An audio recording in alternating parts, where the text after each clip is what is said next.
السلام علیکم، welcome to done stories channel. کہانی شروع کرنے سے پہلے ہمارے چینل کو سبسکرائب کریں اور بیل بٹن دبا کر تمام ویڈیو نوٹیفیکیشنز آن کر لیں۔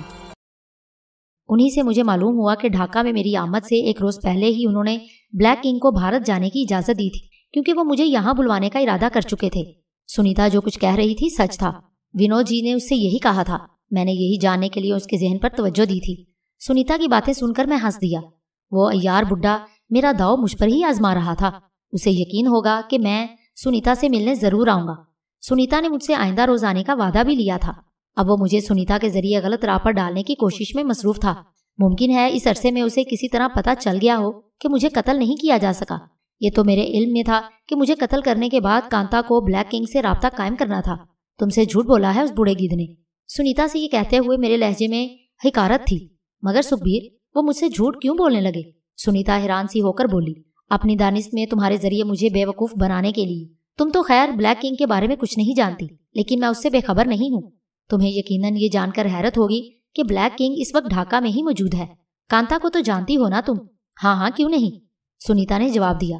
وہ تو ایک مدت سے ہمارے لیے کام کر رہا ہے۔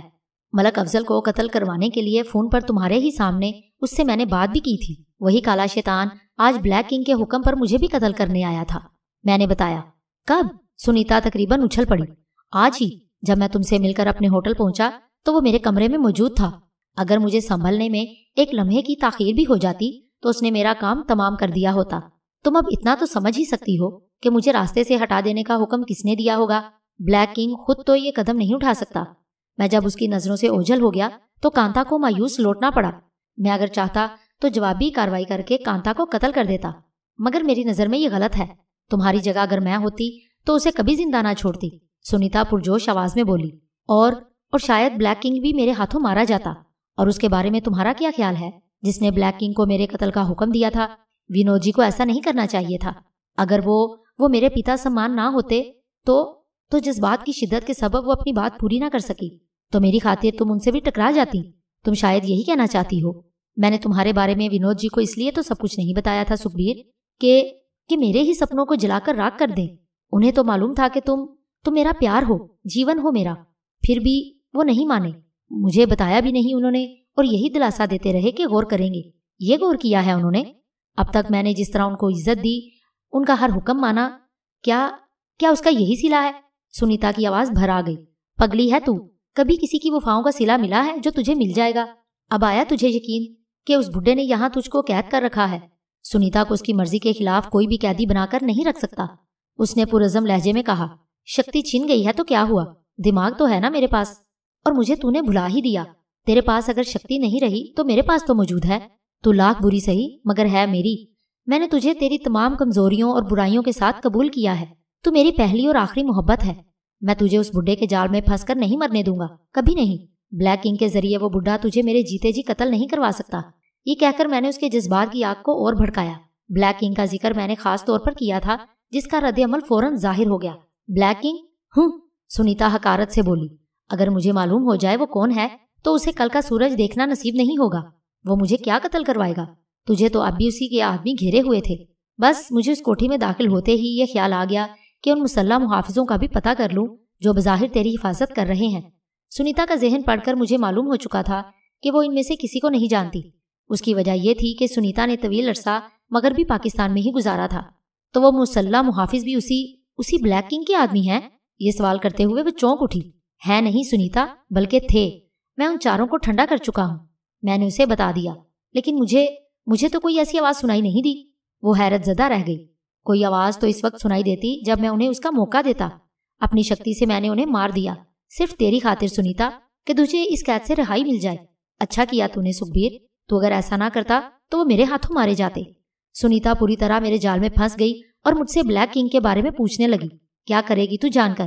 میں نے اس کے چہرے کا جائزہ لیتے ہوئے پوچھا۔ قتل کر دوں گی اسے، اور کیا کروں گی؟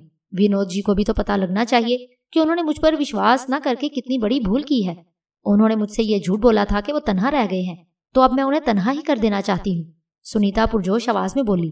اور اسے قتل کر کے تو کہاں جائے گی سنیتا؟ کیا وہ بڈھا تجھے زندہ چھوڑ دے گا؟ میں نے کہا۔ تو مجھے نہیں جانتا سکھبیر؟